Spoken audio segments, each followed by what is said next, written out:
Alright, welcome back YouTube. Long time no see. I am not dead, but I did have COVID. So a couple weeks ago I got COVID and it put me on my ass for about 4 days straight, where I couldn't do anything but just stay in bed. And then there was about another week after that of like actually recovering. So I didn't do any painting for about 2 weeks. Before I got sick, I had these guys like 40% done. I had like all of the pants and tunics done, but nothing else.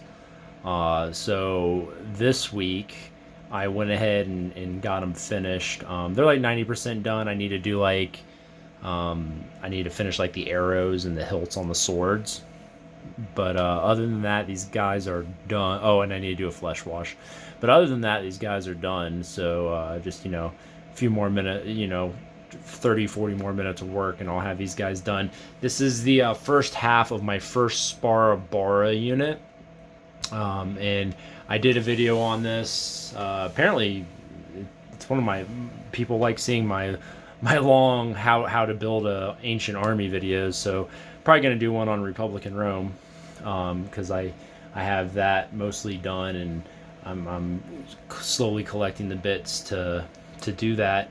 But just for as a quick recap on the Persians, essentially what we're looking at is 4 12-man unit of cavalry, various types: archers, heavy cavalry, light cavalry, unit of archers, unit of slingers, unit of javelin men, a unit of immortals, a unit of spearmen, and then 3 units of Spara Bara infantry and 3 units of the later Alexandrian era Kardaka units. So those are like imitation hoplites.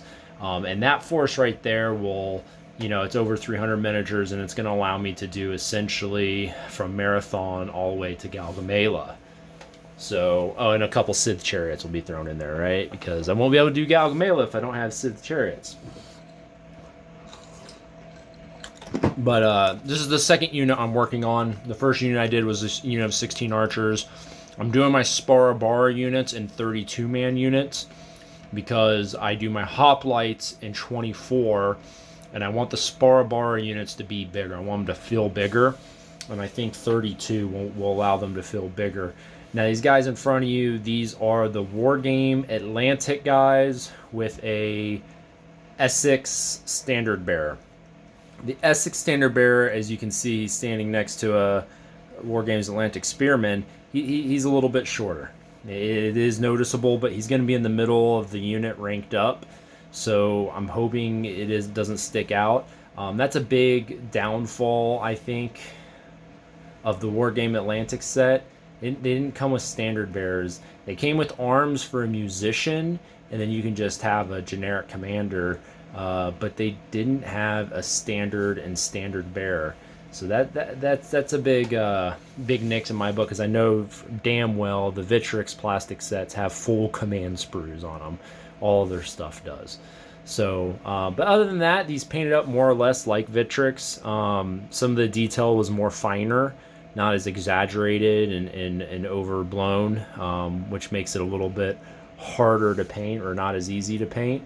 But they painted up fine. The first 16, I don't like the color choice I did with these guys. I decided to do an orange and blue base color scheme with them, with orange, blue, and white polka dot stripes, patterns, things of that nature.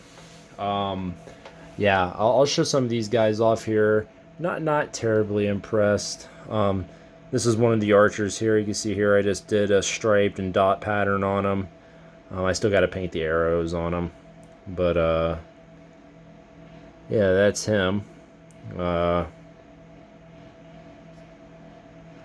bad. And then I have, I'm going to use the front rank of the guys that are going to be with the Sparas there.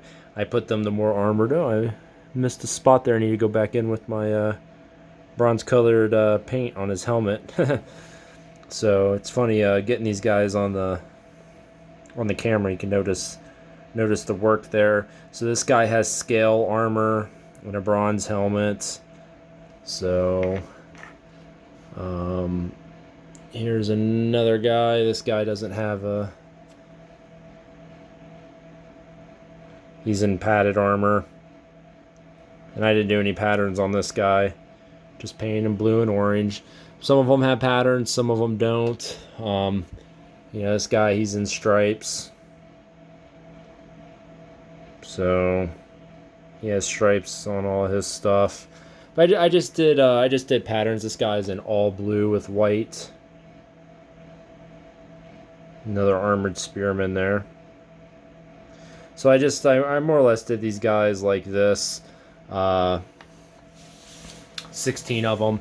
That's the other half of the unit. I'm going to start tomorrow on the other 16 guys. Oh yeah, here's the musician. I'll show you. I gave him an axe too.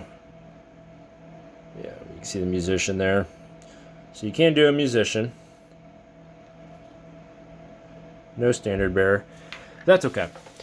So, yeah, I'm not a big fan of the orange and turquoise that I chose, so I probably will not be doing those color combos again.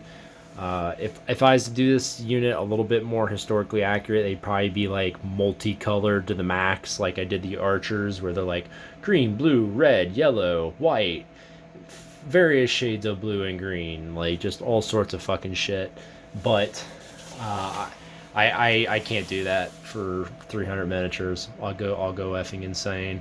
So I decided that on the Kardaka and Sparabara units, I'm gonna pick a color scheme, a base color scheme, whether it's gonna be orange and turquoise like these guys, or yellow and purple, or red and blue, shit like that, and then that'll be the base color, and then I'll add stripes and dots on top of that, polka dots and stripes to the clothing on top of that.